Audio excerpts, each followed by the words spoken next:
When you have Jesus Christ in your life, you can do anything, and you have a true joy. When I was out using drugs, I had no hope. I had nothing to look forward to except for getting high, and that's nothing to look forward to. I was raised in the church, but never applied anything that I learned. I just went to church to please my parents. In my sophomore year in high school, I didn't have that acceptance that I wanted in my life. And I was constantly looking for a place to feel wanted. And I found a group of people that I could associate myself with, and that was the snowboard team. I felt like I had to be a part of that group. One thing led to another, and I started smoking marijuana before school, during break, at lunch, after school. It was all just, that's all I looked forward to during the day. I wasn't even concentrating on school. I moved to Lake Tahoe and got introduced to pretty much every drug there was: cocaine, heroin, LSD, mushrooms. I did it every day. I spent all my money on it. And it had taken over my life to such a point where I wasn't even getting high anymore. I was just trying to, like, as we say, get well. I was arrested by an Officer Rogers. He asked me the weirdest question. He's like, "Jason, are you a Christian?" And you don't hear that too often when you're getting arrested by a police officer. He told me his story about how he was a Christian, and I was intrigued by that, about why he would even bring that question up to me. And I told him, yes, I was a Christian. But at that point in my life, I really didn't know what the term Christian meant. I never had really lived my life for Jesus Christ. I lived it for myself.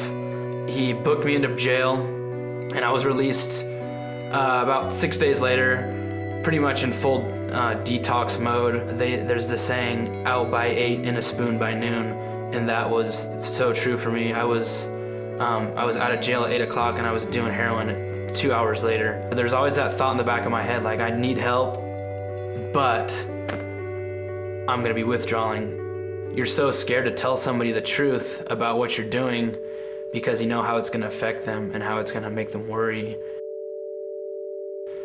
I decided to let my guard down and call my parents up and ask them for help. My mom comes on the phone and is like, "Jason, hang in there.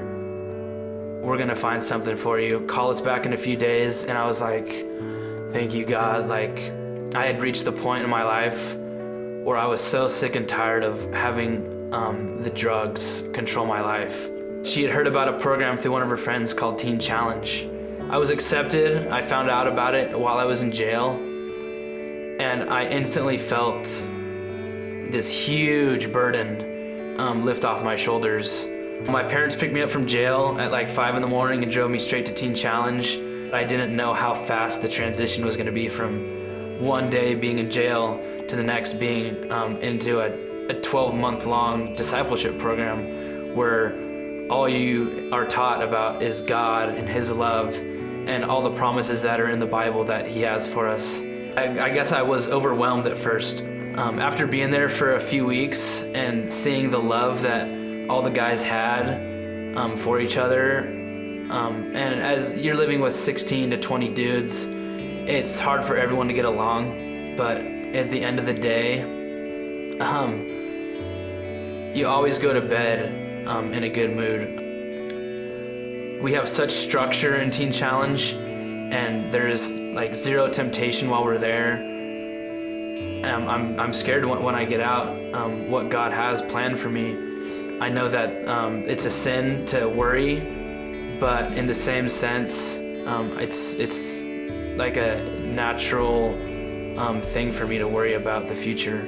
God has it all planned out, and He's gonna open up doors for me. Doors will be closed, and if I don't act on them, then He'll just open up another route for me to take. So I believe that God has an awesome plan for me in my life, and I'm gonna stay in God's will for the rest of my life.